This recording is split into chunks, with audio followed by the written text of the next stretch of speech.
बिस्मिल्लाहिर्रहमानिर्रहीम। इंफॉर्मेशन आपके साथ हाजिर खिदमत है अज़ीम हुसैन। आज हम सीखने जा रहे हैं कि अंडों को कैसे उबालें। How to boil the egg. सबसे पहले हमें चूल्हा चाहिए, मध्यम सी आग हो, ज़्यादा तेज़ आग नहीं होनी चाहिए, और एक बर्तन चाहिए, उसमें पानी इतना डालना है कि जिसके अंदर हमारे अंडे हैं जो वो डिप हो जाए। और ये आस्ता आस्ता हमने अंडा डाला, 1 और 2 अंडे हमने उबाले। तो हमने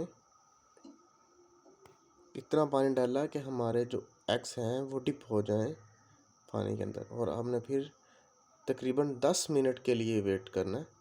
10 मिनट तक इसको हमने हल्की आंच पे पकने देना है।